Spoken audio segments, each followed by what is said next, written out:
Oh yeah, yesterday I was commenting on the rack. My bike's out of action because now my wheel needs replacing as well. But I've got a new rack. Where did I put the old one? Anyhow, never mind. So this is the problem. See that? Now look at that. Proprietary. And it attaches from the inside in a way that a standard rack like this one, bog standard axiom rack. Now then you got other racks like this one, which sort of try to attach. I think running a rack on a bike that isn't designed for a rack is not a good idea, even though I've done it. Like, its weight carrying capacity is just not going to be that good compared to this, which is rock solid.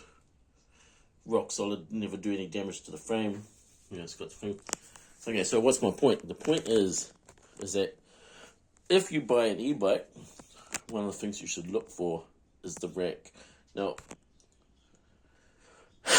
this rack was good when I was carrying just clothes, but then I started carrying a MacBook, and then I started carrying a heavy MacBook because I wrote a book, and I'm writing a second book. The book is the e-bike hack, how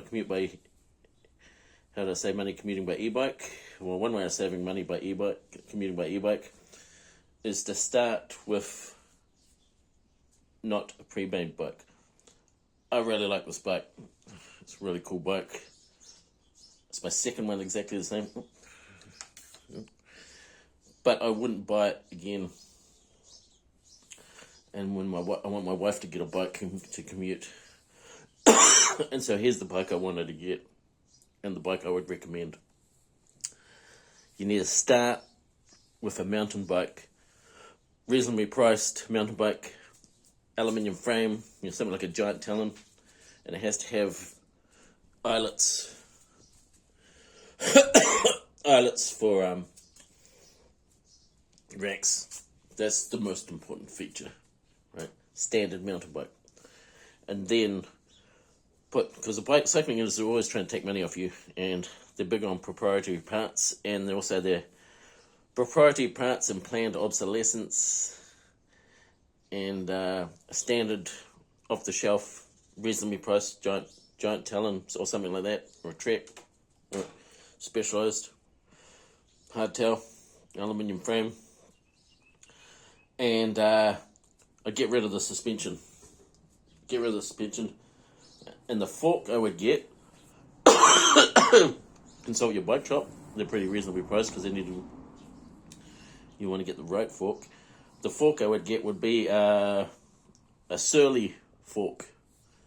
Now Surly forks have they have mounts for you want a aluminium fork with a mount for something like an SKS fender. You want to mount SKS fenders on there. And SKS fender, something like an SKS fender or some other brand, but also mounts for racks. You don't necessarily want to have a rack on the front, but you want the option. And a lot of these forks have mounts for racks, for bottles. They're designed for like touring bikes. But having bottles on your front is kind of overkill for an e-bike. You definitely don't need that. But the reason being is rigid fork. You like when you get up out of the saddle. Certainly also make a rigid fork. I can't remember what the name of it. It's for that enables you to run these V-brakes. If you have an old bike like this, get that, because when you get up out of the saddle on this, it's like bounces around, slush mush. So it's more rigid when you get up in the saddle. It's more aero, and also to improve aerodynamics. This is especially important in e-bike. Get clip-on aero bars. You can pick them up on eBay for like $26. They're ludicrously cheap. And for the motor, what you want is a Bafang kit. Now, if you're an average rider, 300 watt, it's good enough. And you always want the biggest battery. The battery will sit on the bottle holder, so it'll sit somewhere like, you want the 860, the biggest battery. Always go for the biggest battery, 864 watt hour battery. And Yeah, 864 watt hour battery. But if you're like a weak rider, like a elderly woman or something like that, get the 500 watt motor. Now, the 500 watt motor is you're going to get more wear and tear on your drivetrain, so you need to get a be studious on cleaning your drivetrain. But the important thing is the rack. Now, the brand of rack you want is a brand. You could get a reasonably priced brand like Axiom, but there's another brand called Tubus. Now, Tubus is a German brand, and like German brands, they tend to make. That's a good rack. The Tubus make reasonably priced racks made of aluminium. But the problem with this rack is it's like just. It's okay. It works. But, I want one that lasts for a long time. A Tubus rack. See, look at it. It doesn't even, a Tubus rack, they have a really durable stainless steel model. And the other thing about this is you really just hang your pannier rack off here. You can't really hang your pannier bag off here. Tubus racks have single layer and double layer. And the reason we want double layer is you can run a pannier bag on the bottom. You can't run a pannier bag off this, but the Tubus racks you can. And I think Axiom have racks like that. And you can run what's called a trunk bag. Now, the trunk bag, if you have to carry extra stuff, like maybe I carry locks in this, but you could carry a lock, a U-lock, or a spare charger. Now, I keep my charger at work. So I used to carry a charger in a pannier bag, but it takes up space.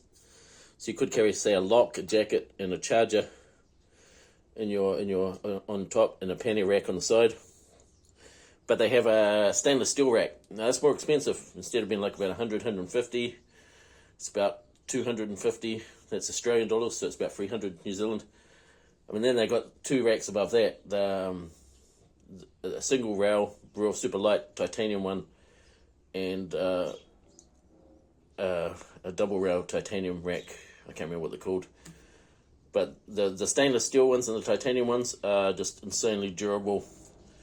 The titanium model is impervious to rust or anything like that. And the double rack one is like, the single rack one, the light one is like 440 Australian dollars, which is about, so that's almost $600 New Zealand. And that's $600 New Zealand, and the double one's like 600 to 700 Australian, so it's almost $1,000. Like, they're not cheap, but they will last the rest of your life. And racks like this is the Ortlieb pannier rack, the Ortlieb quick rack. You can take this off. It's pretty cool. But even if I was running this, I'd run it on a bike like this, not like this, but a bike with, because this thing here, which attaches here, is just, oh my god, what a rigmarole getting that thing on. Whereas you can also just attach the same thing here, and it just pops on and off. That's only got a weight limit of 9 kilograms, whereas not an Axiom, the Tubus rack, 26 kilogram payload. Like, that's massive. So yeah, you would have a rack that would last a lifetime. You would have a bike that would be, everything's fully interchangeable. If you get a battery, the battery dies, you just place the battery. If your bike frame breaks, you just get another bike. If this bike frame breaks and the battery's still good, I'm kind of screwed. It's like I have to find the exact same bike. If the battery dies, I've actually got two batteries, but if I had one battery, because my previous bike got stolen, and the battery breaks or I drop it, then I'm kind of screwed. They only built this over 2 years. So as you can see, they're all built for proprietary parts. Okay, so that's my advice. If you're going to get an e-bike, and buy my book, The E-Bike Hack, How to Save Money Commuting by E-Bike, if you want more advice on this. And and I recommend 27.5-inch wheels, because, I don't know, more zippy, more stronger. And I'd replace, the other thing I'd do is I'd replace the mountain bike tires, and I'd put inner liners. These are Toughies in it. They've got Toughies inner liners on the inside. But there's another brand. No, so these have got Zephyr inner liners, but there's another brand, Toughies, which is even more better. But Zephyr is pretty good. Anti-puncture protection. Okay, over and out. Just bought a bottle for the kid. What a mission fun yet. And here's my my books. Catch you later.